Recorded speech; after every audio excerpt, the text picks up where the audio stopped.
कळवा आणि मुंब्रा या भागामध्ये पाण्याच्या टाक्या बांधल्या जात नाहीयेत। मुंब्र्याचा ट्रॅफिक, कळव्याचा ट्रॅफिक आणि एकंदर शहरातला ट्रॅफिक, त्याच्यातनं निर्माण होणाऱ्या बिल्डिंगी, मुंब्र्यामधल्या हॉकर्सचा प्रश्न, सगळे प्रश्न सोडवत आम्ही हॉकर्सच्या प्रश्नाकडे आलो। हॉकर्सनी अर्धा रस्ता व्यापलाय, त्यांना हॉकर्सकडे बघायला वेळच नाही। पण विधानसभेमध्ये देणाऱ्या आश्वासनांची काही किंमत राहिलेली नाही, अशी परिस्थिती निर्माण झालेली आहे। अध्यक्ष महोदय, माझ्या मतदारसंघातील कळवा आणि मुंब्रा या भागामध्ये गेले अनेक वर्ष पाण्याचं दुर्भिक्ष आहे। तत्कालीन मुख्यमंत्री माननीय अशोक चव्हाणजी यांनी त्यावेळेस 200 कोटी रुपयाची योजना जाहीर केली, अंमलात आली। पण अशोक चव्हाण मुख्यमंत्री होऊन आता जवळजवळ 15 वर्ष होत आली, ती योजना काय पूर्ण होताना दिसत नाही। अध्यक्ष महोदय, पाण्याच्या टाक्या बांधल्या जात नाहीयेत।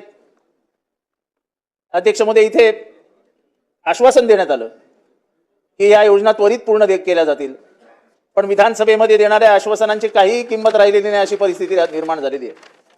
विधानसभेत आश्वासनं द्यायची, ती पूर्ण नाही झाली तरी काही फरक पडत नाही।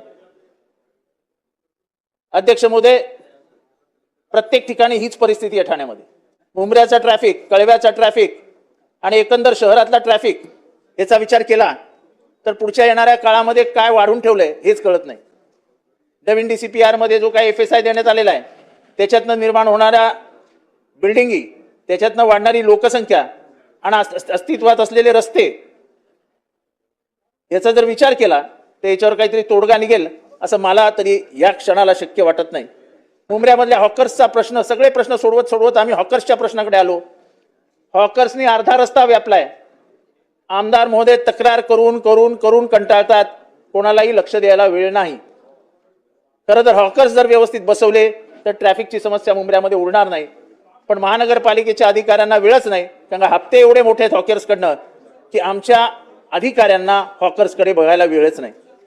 अध्यक्ष महोदय, ब्रिटिशकालीन एक ब्रिज आहे आमच्या इथे, त्या ब्रिटिशकालीन रोडवरनं आमच्या इथे मुंब्र्याचा ट्रॅफिक जातो। अध्यक्ष महोदय, दोन्ही बाजूला हा ब्रिज वाढवावा, याला रेल्वेने पण मंजुरी दिलेली आहे, पण महानगरपालिकेकडे खर्च करायला, इतर ठिकाणी खर्च करायला करोडो रुपये, हा ब्रिज बांधायला पैसा नाही।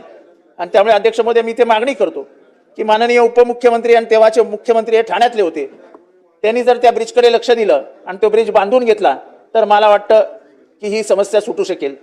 अध्यक्ष महोदय, पर्यायी रस्ते देणं ही काळाची गरज आहे।